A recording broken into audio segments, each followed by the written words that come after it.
Grace to you and peace in Jesus Christ our Lord. Welcome to another edition of the Dean's Forum. This is usually the old-fashioned Sunday school class that George Maxwell organizes, but occasionally we have special guests for a Sunday Forum or a Dean's Forum. And today I'm excited for our special guest today, which I will let George Maxwell introduce Beth-Sarah Wright. She is an outstanding speaker, but I'll let George introduce her so that I can thank George and Jeannie Mahood, who really run our annual spirituality conferences. We do these in the fall, and every year as an outstanding speaker. The speaker yesterday was Beth. Ask her to help do the Sunday Forum on the Sunday afterwards. But especially I thank Jeannie and George for organizing this year after year and making sure it all goes. Thank you, George and Jeannie, for the annual spirituality conference. And now I'll let George introduce our speaker for the morning, George Maxwell.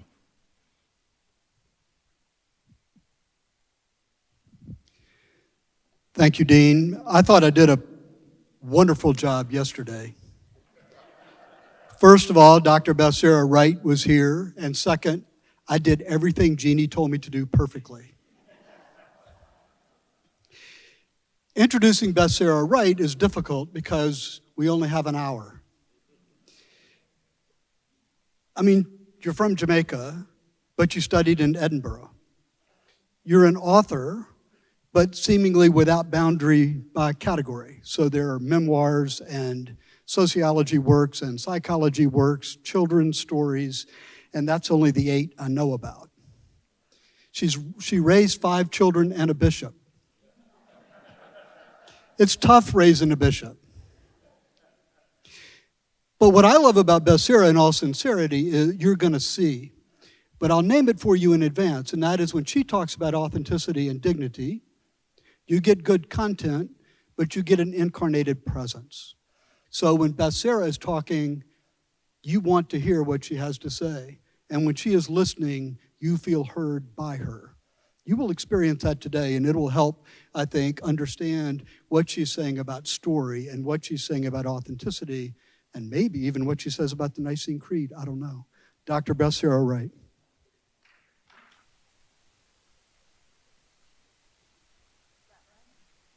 I hope that works. Can you hear me? Oh, it's like magic. Look at that. Good morning, everyone. It is a pleasure to be here. Thank you, Dean. Thank you, George. Thank you, Jeannie. Thank you. We were here all day yesterday. It was a long day, but I think hopefully a fruitful one.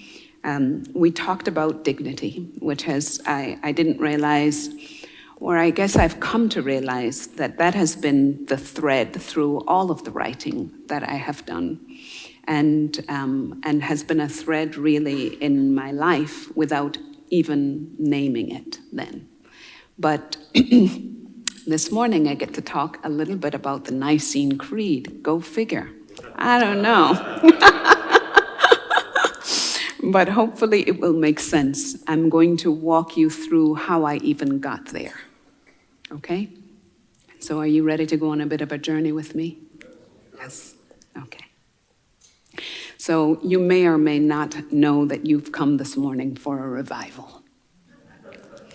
I am struck by this particular definition of the word revival, which is an awakening or quickening of God's people to their true nature and purpose.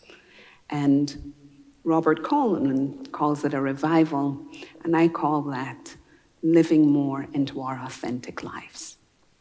Especially, we are children of God, and as Christians, we have vowed, we have made a covenant, we have aligned our lives, oriented our lives around a particular set of values, a particular way of being in the world.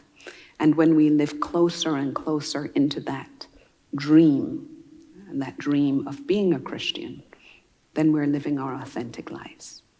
Make sense?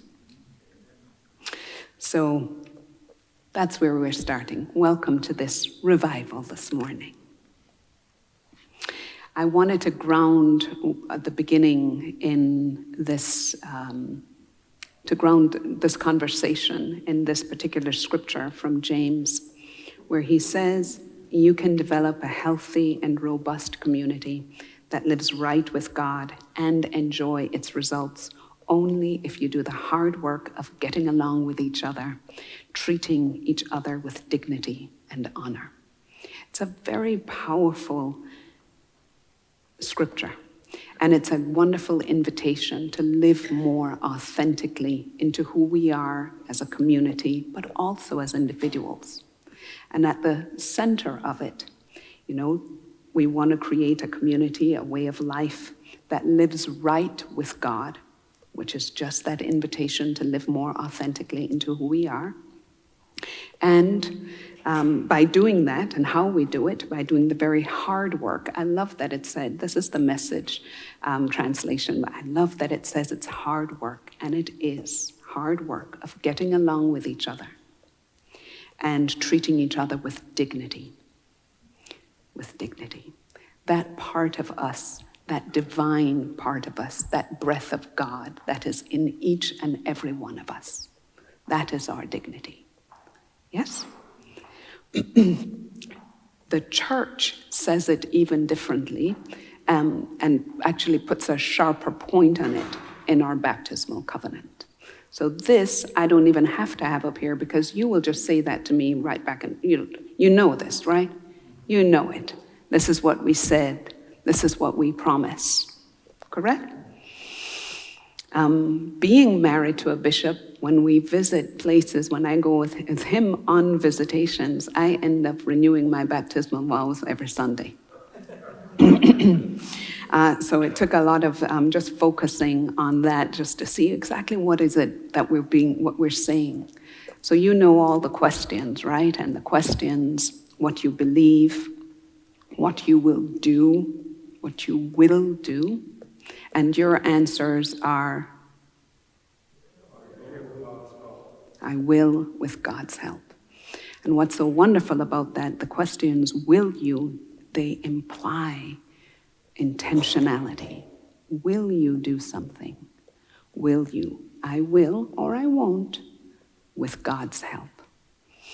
The final question, though, the culminating question, was the one that I was really struck by. Will you strive for justice and peace among all people and respect the dignity of every human being? So putting that in conversation with the scripture before, we can live right, we can have this robust community, we can live right with God's way, only if we do the hard work of getting along with each other and treating everyone with dignity. And here, the church has sharpened it. Will you strive for justice and peace among all people and respect the dignity of every human being? To respect the dignity of every human being, what is it asking? What are we trying to do here? What does that really mean? So I am a lover of words. So I had to look up, what does respect actually mean? So respect, at the root of the word respect, is the Latin word specere, like spectacles, to look, and again. It is asking us to look again at the dignity of every human being, to look again. What I understood by that is, we can look, let's say we look at someone, and because we are human, beautifully human, we have experiences, we have stories, we have assumptions, we have biases. It's perfectly normal. That's what we are. That's who we are. So what would it be to look at someone, be present to all the different understandings and assumptions you might have based on what you see, to pause, and then to look again. To look again to see what is common between you and I. To look again to see the divinity in you, the same divinity that's in me. Just look again. See new possibilities, new understandings, new, and just simply a new way of seeing. Is that possible? And I think that's what it's asking. Will you respect the dignity of every human being. Not will you love them, not will you be kind to them, not will you agree with them, not will you work with them, not will you tolerate them, but will you be willing to look again and see the dignity in that person, the same thing that I have. We both share that breath of God that's inside of each of us. It's not what you look at that matters, but it's what you see. It's not what you look at that matters. It's what you see. My youngest son, Moses, he helped me to understand what that meant in his own precious way when he was about 8 years old. He's actually 18 years old right now and has just enlisted in the army, and he's at boot camp, so I haven't spoken to him in a while. That's where he is. But when he was about 8, with 4 children in 4 different schools at the time, we were in the car a lot. There was a lot of carpool. And my son, he and I, being the youngest, he and I spent a lot of time in the car. And I used to call it M&M time, Moses and Mommy time. And I would bring lots of snacks. He would do homework while we're waiting for the older kids. And one day he was in the back seat, and he was eating strawberries, and he said to me, "Mommy, Mommy," with such glee in his mouth and in his eyes and in his heart and his voice. He said, "Look, I can see the hearts in everything." He showed me the leaves of the strawberries. He says, "I can see the heart. I can see the love in everything." And I was just so struck that with his innocence, he was able to look at something and see something completely real beyond it, and see something new and real. And then we went on a big journey. We all started looking for hearts and everything. And we found all of these. These are just a sampling of the many, many pictures we took of hearts in everything. The Grand Canyon, we found a lovely rock there. I don't know, that's the biggest chicken nugget I've ever seen in my life. He was so proud of that. Earrings, just the way they fall sometimes, and just walking. I walk in the mornings and seeing this beautiful, just on the street, just on the road. We're looking for hearts. But it just reminded me, and it just became very clear as I was trying to grapple with this understanding of respecting. What is it like to respect, to look again, to look again? It's a wonderful invitation, and you will be just astounded by what you're able to see if you can look again. So as a result of all of that work, I created something called the dignity lens. A lens that we could look at to create these communities, to be able to see differently, new understandings, not just only on an individual basis, but what happens when we're trying to enact change, when we're trying to create and see beyond the problems that we have? What if we were to take that concept of looking again to our workplaces? That's what this dignity lens turned out to be. It was a set of strategies to actually do what that scripture at the beginning was inviting us to do, to look again, to see, to put dignity at the center. What would it be like in our workplaces when we're trying to enact change? Because ultimately our work communities, our institutions, or organizations are made up of people. Ultimately. So how can we look again? And I brought that work to this idea of looking again, and created this dignity lens. We don't have the time to go through all of it today, because I do want us to get to the Nicene Creed. But the dignity lens are 7 strategies born out of the word dignity. And they give us a way to look at the issues, our communities, to make our communities that much more authentic. What does that mean? Obviously, when we have communities, organizations, whatever they may be, institutions, they have a proclamation of who we are. There's a very clear identity statement about this community, about the work that we're doing. And that's like the dream. That's our aspiration. But the problem with having a dream, or a challenge with having a dream like that, is that there's a reality. And there's sometimes a gap between the reality and the dream. And this dignity lens is a way to align us, to close the gap, to narrow the gap between what we say and what we do. Does that make sense? That's what this lens is about. 7 strategies to close the gap. But if we go back to that individual one-on-one, or even when I look at stories, there's so many parallels. I mean, communities, there's so many parallels. The way that I can see your dignity, the best way that I can actually see what is common between you and I, is to know your story, and you to know my story. That is the way. That is very key. So I argue that stories are the currency for dignity. That's how we get to see beyond. We can see beyond our assumptions, see beyond what we think we see by actually listening.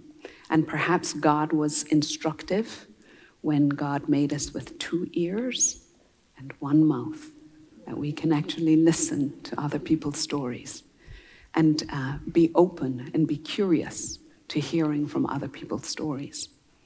So what does this look like in terms of that? What does it look like to look again and to see another person's dignity?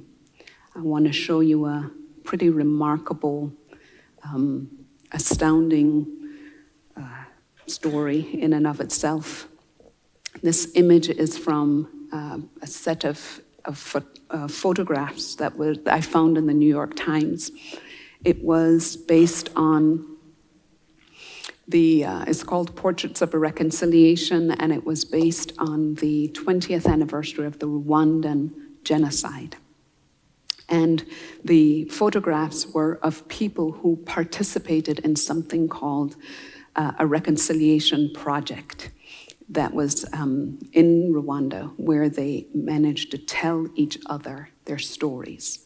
So the perpetrators of violence and the victims of violence were able to share their stories. And what was so striking to me in this particular image, and many of the other images, was the story that they said. So this gentleman, Karenzi, he said, my conscience was not quiet. And when I would see her, I was very ashamed. After being trained about unity and reconciliation, I went to her house and asked for forgiveness. Then I shook her hand. So far, we are on good terms. And her, Nairamana, she said, he killed my father and 3 brothers. He did these killings with other people, but he came alone to me and asked for pardon. He and a group of other offenders who had been in prison helped me build a house with a covered roof. I was afraid of him. Now I have granted him pardon. Things have become normal, and in my mind, I feel clear. Very powerful. It's just astounding to me. But the power was in the stories. They were able to tell their stories, tell them in such a particular way. She was able to look again at him beyond the murder of her father and her 3 brothers and still see his dignity. That to me is just astounding. And the capacity of our human capacity to do that is tremendous. I was just want to leave that with you to think about. The stories are powerful. Our stories are powerful. But ultimately, God's story is the most powerful. And as children of God, we are trying to align our individual stories with God's story. look again at our stories, look again at God's story. And hence we come to the Nicene Creed. So I'd like to invite you to look again at the Nicene Creed as a retelling of God's story. After all, that's what the Nicene Creed is, isn't it? A statement of our belief. It is what we believe. The Greek word for the Nicene Creed, it used to be called the creed, is symbolon, which originally meant half of a broken object, which, when fitted to the other half, verified the bearer's identity. I was really struck by that. What does that mean? What I gleaned from that was that this statement of belief, at the time, what they were trying to do when they called it symbolon, let's go back historically, what they were trying to do was this was the way that you could identify yourself as a believer through the creed. So this was the way that you identified yourself. It was your identity as a believer. And I love this idea of half of a broken object, which when fitted to the other half, becoming whole, verifies your identity. So this story that we say every Sunday is supposed to be the other half of our being, of our identity as children of God. I was just struck by that. Really? Is that what that's meant to be?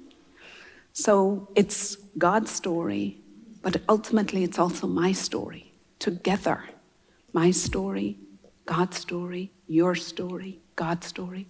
Our stories, yes, in this room are all very different, but ultimately they point to one story, and that's God's story. So the Nicene Creed, as we say it, when I was looking at it and you look at it, you all know it. We all know it almost by rote, correct? Yes? And we say it again and again. I was looking through and I was, okay, well, where am I in the story? Where am I? Where are you in the story? So what I did was, I was just looking through, knowing that the story is God's story, yes, and in it is Jesus' story, yes. And Jesus, as is said in the Bible, everything that we experience, Jesus experienced, except for sin. Am I right? Is that what it is?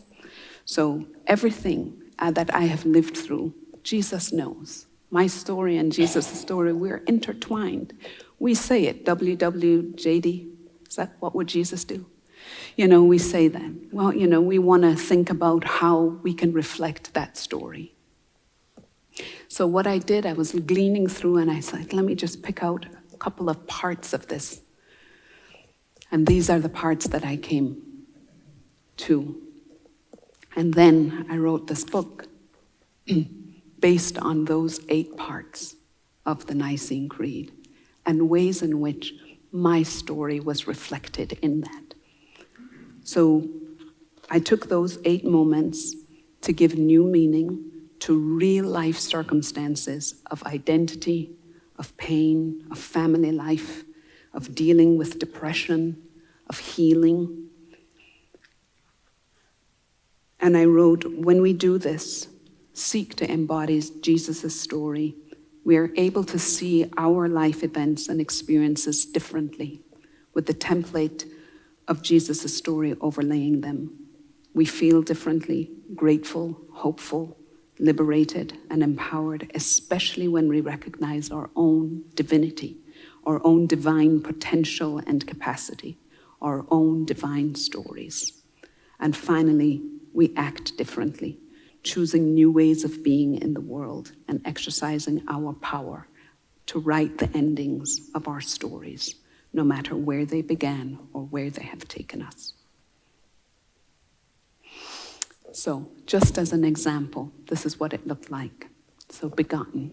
These are my parents. When I look at this picture, it reminds me of what I think love should be. This was taken on the morning of their 45th wedding anniversary. It was the last anniversary that they had together before my father died in 2015. And it's just such a beautiful story. But my beginning starts with them. My father was a CEO of a multinational company in Jamaica. He was a PhD in economics. When he turned 50 years old, he decided to be an Anglican priest. And he became a priest in the supplementary ministry, which meant he maintained his job as CEO and also served as a priest. My mother was a registered nurse, is a registered nurse, was a registered nurse. I don't think she'll ever stop being a nurse, but she's 82 right now. And they knew each other when they were children in Jamaica, and she did a lot of work in public health. So she was working all over different places, and working with people who were so very different from her, and managed to be really my first teacher of dignity, able to see beyond. Begotten. My siblings, I'm going to go really quickly through this. And then traveling a lot. Yes, George did mention that I studied in Edinburgh. I went to school in Jamaica, kindergarten to 11th grade, but then left there and also went to finish high school in Edinburgh, Scotland, at a boys' school, 400 boys and 20 girls. One could say the odds were in my favor. And always really interesting getting used to boys in kilts was wonderful. And then I came to this country, to Princeton University, which is not Episcopalian. By the way, those other two schools were Episcopalian. Well, not Episcopalian, but I won't hold it against Princeton for that. Then I went to Cambridge University, which is an Anglican institution, always orienting. That's been my orientation my whole life. Going quickly, my family, our 5 children there. That's a guy that I met in England, walking down the street. Be very careful who you speak to. And these are them today.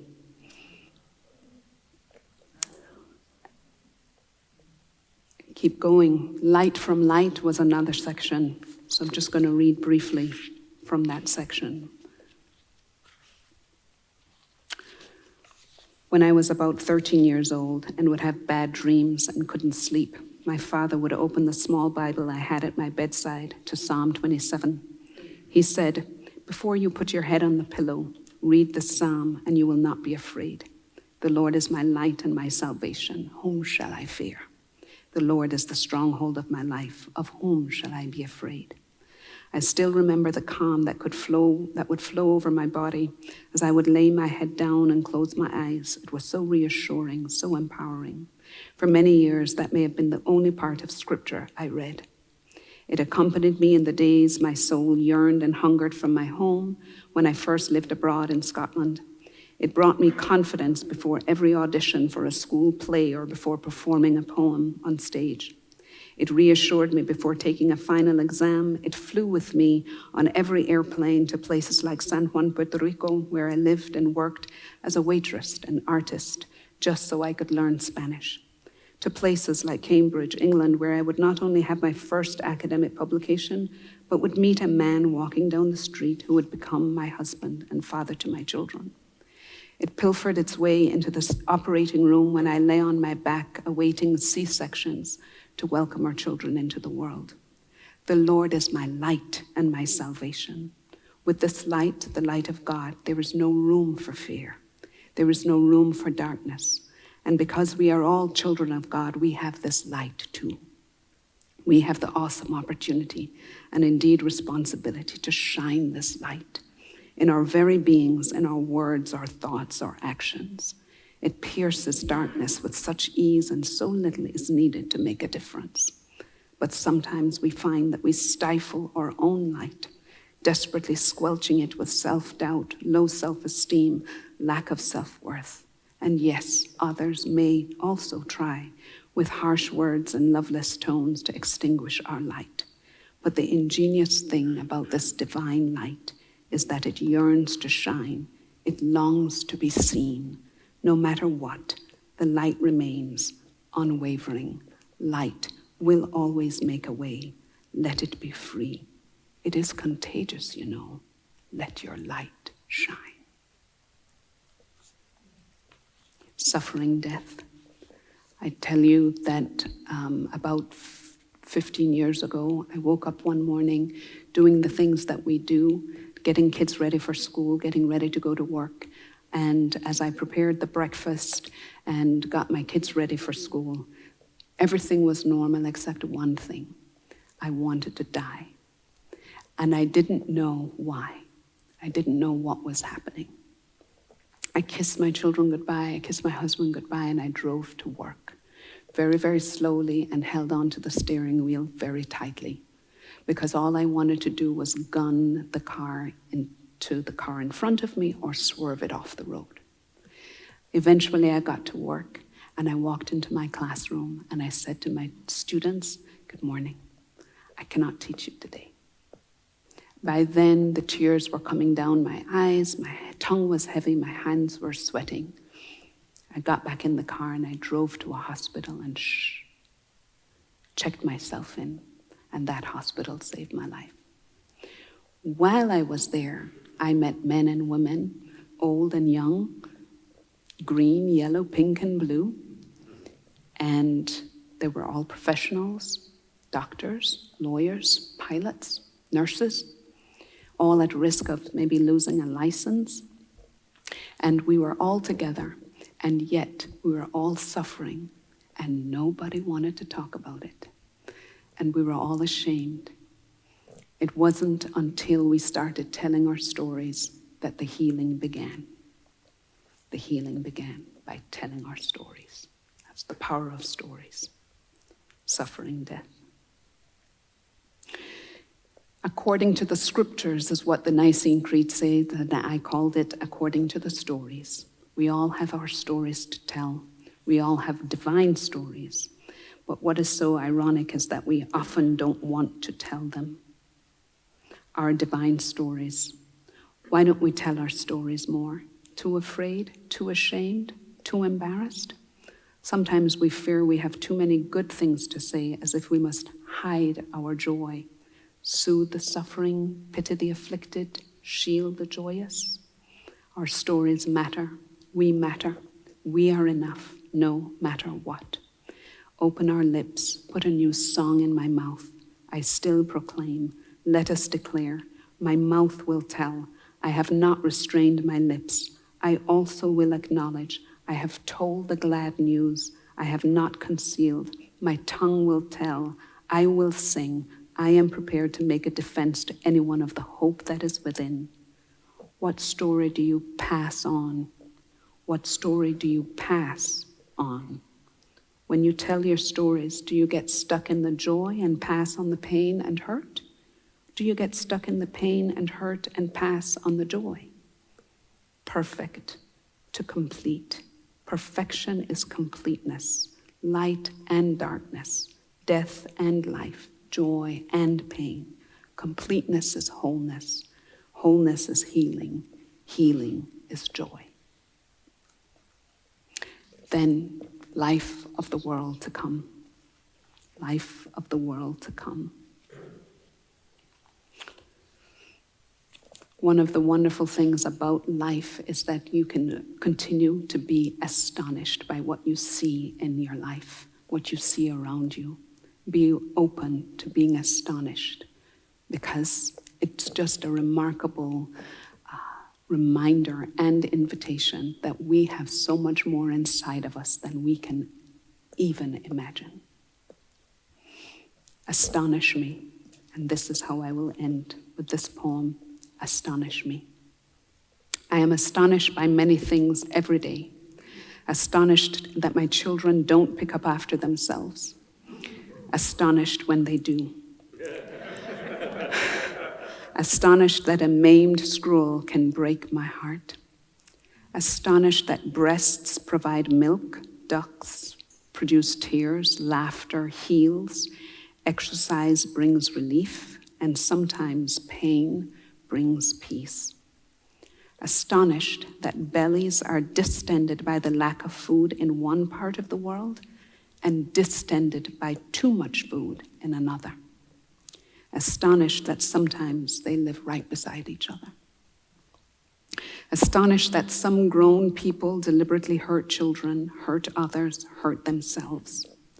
Astonished that pain and mislove and dis-ease can fester within and urge us to hurt children, hurt others, and hurt ourselves. Astonished that that same pain and mislove and dis-ease can point us to God and a new truth and a new peace. Astonished that a bowl of water can quench the desperate thirst of a dog. Astonished that the same water can swell into a wave, a powerful force, and completely decimate a village, a people, a sole existence. Astonished that when we go forward in life, that the path may seem uncertain and weary and dark and unpredictable, and when we look back, it is a clear, straight line. We were meant to be in those places, at those times, feeling those things. Astonished when God appears in the indescribable blue in the dome separating water from land. Astonished in the selfless acts of my mother nurse who picked up children, men and women, so afflicted with sores, poverty, ill health, the near stench of death off the streets of Jamaica. Astonished when God speaks to us in a still, clear, purposeful, and truthful voice. We only have to listen. Astonished by the old Jamaican proverb, every hoe high and stick a bush. God provides for each of us in love, in wholeness, no matter what. Astonished that man and woman and man and man and woman make love and family and homes together. Astonished when a life is conceived. Astonished that God already has a purpose for that life.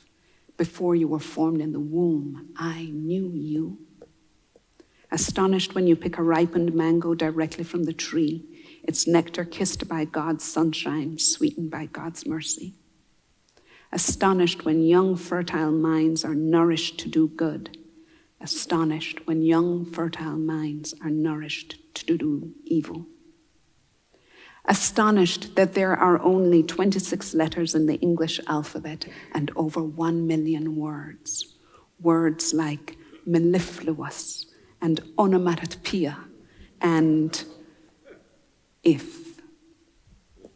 Sometimes astonished that creative minds pluck from these bare bones to create linguistic landscapes bursting with images and stories, and images and stories, and images and stories.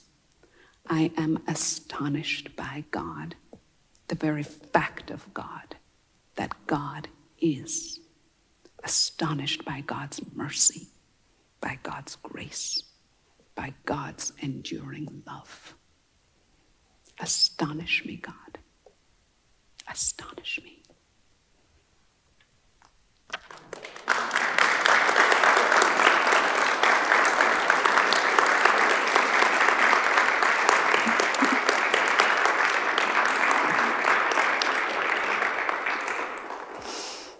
I will end there.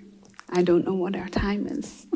The good news for us is that we have time. Good. For a question or two.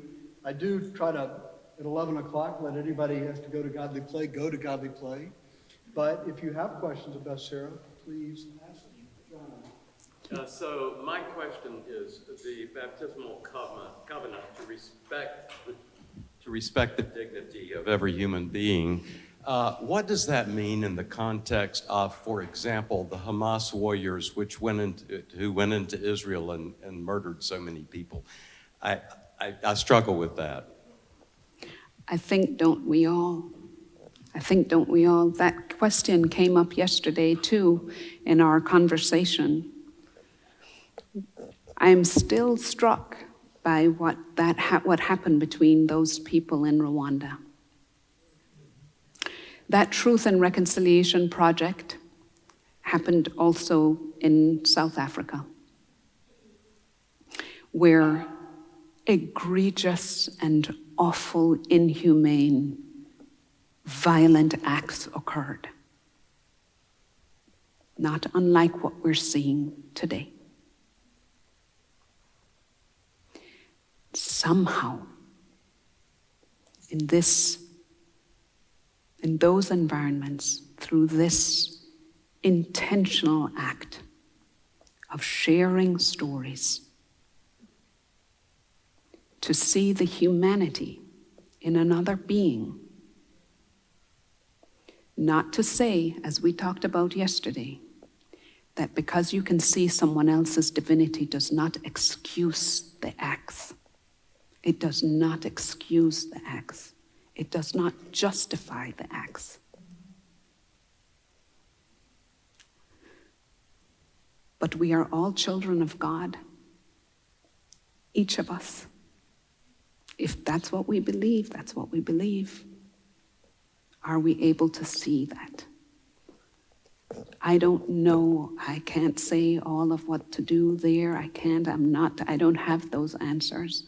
But I do have an invitation from the baptismal covenant, something that I said I will do with God's help.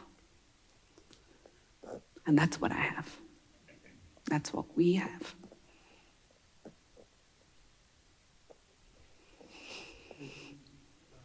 Yeah. Dr. Wright, thank you very much for the message, and I can identify with a lot of the challenges you presented.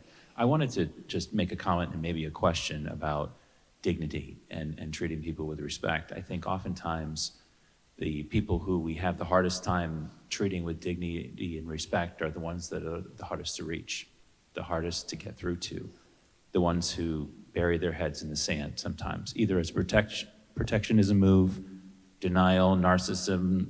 There's 1,000 adjectives for that. How do you treat people? I mean, the quick example that I have in my head is I'm the parent of a child, not directly involved in a bullying situation, but it's hard to get through to the parents of that person because they think everybody else is the problem. And not to ask you a question about that issue, but I think just to bring it alive, what I'm speaking of, how knowing full well that I think Jesus in some of the parables said that you have to forgive people 60 times 60 or 1,000 times 1,000, I forget what the exact term was. How do you treat people with dignity and respect that are the hardest to reach, the hardest to get through to, if ever at all, maybe never? That's my question. Such a good question, and I'd love to be able to open that question up to the room as well, because we all, I'm sure, have ways of thinking about that.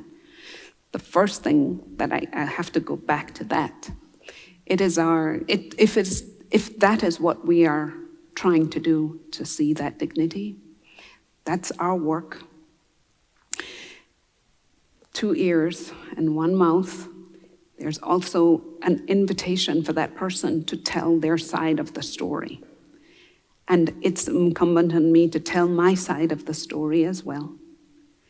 And I'm just struck by the question, will you respect the dignity of every human being, not those people who we admire, not those people who who've done things that are admirable, not those people who we agree with, but even the people who we can't stand, can't understand, even those. How do we do that?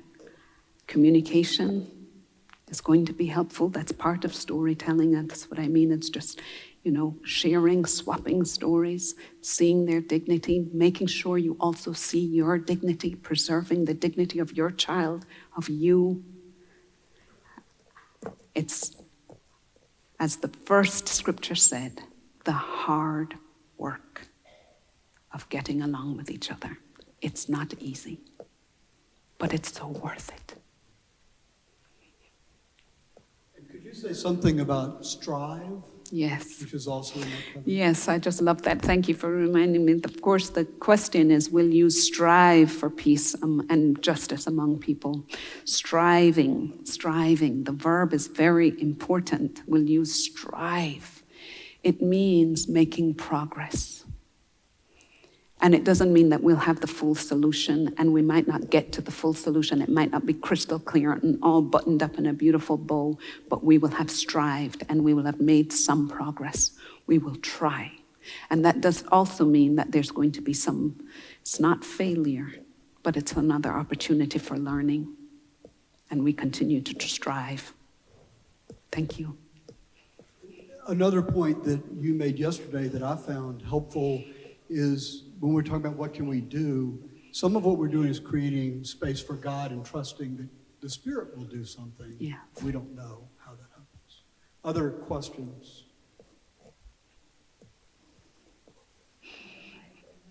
I'm really shy. Okay, my comment really is about striving, and it's about believing even when you don't see the results of what you hope to have. Just keep doing it anyway. I know I've had to do that myself, so I understand that somehow, somewhere, you have to leave it to God to produce all that He intends to produce while you keep praying and showing yourself as a good example of what you would do unto others. So I just say, just keep doing it. Keep doing the good, and that's your part, and that's my part. Okay. Thank you for sharing that.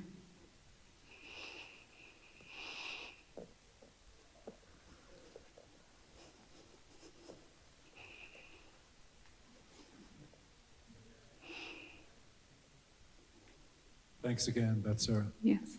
Quick question. What's it like to be on faculty at Emory University in your department? I say that as a veteran of that experience myself. I'd like to know what it's like for you. Well, it is different. I am an adjunct professor in the Department of Psychiatry at the School of Medicine at Emory. But what is ironic about that is that they have, I don't know if you know about the adjunct professors, some of them. When I wrote maybe two books on depression. And the chair of that department at the time read one of my books, which was being written at the time. And he said, he really loved it, and he wrote a blurb for it. He wrote, and he invited me to be what is now an adjunct professor there with very, very little responsibility. So I don't have to teach. I did do grand round lectures and taught medical students, talked about depression. Remarkable statistics, by the way, for medical students and depression. Remarkable statistics, because medical students are thinking that they have to be very, very strong, and they cannot show that they too might be suffering. So we talked about that. So I did some grand rounds lectures, and that's really all I have to do. They give me the pleasure of using that title, and I get the pleasure also of being able to share and learn from the community there, and access some of the many great resources that are there. So that's how that works for me. It might have been very different for you. Oh, yeah.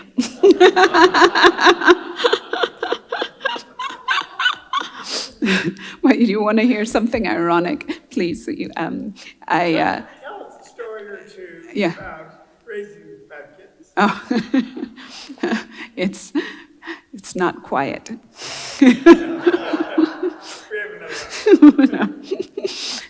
No, it's a lot going on. It is a lot, but I all the time. There's a section in the Nicene Creed that said, "And was made man." That's Jesus was made man. I put "and was made woman," and I talk about motherhood in that, and it's not easy. It has not been easy. It's been joyous, and it's been very hard, and it has caused lots of strain for me to be honest. And I constantly think how I've fallen down and could be doing so much better. But the ultimate purpose, I hope, for me, what gives me the greatest joy is when I see them living into the lives that they have chosen for themselves and that they have found peace. That's what ultimately. Sadly, our time has come. Yes. But you have been a blessing to us for 2 days. We thank you for that and hope that you will take our blessing as you go out into the world and help others to live their authentic lives. Thank you.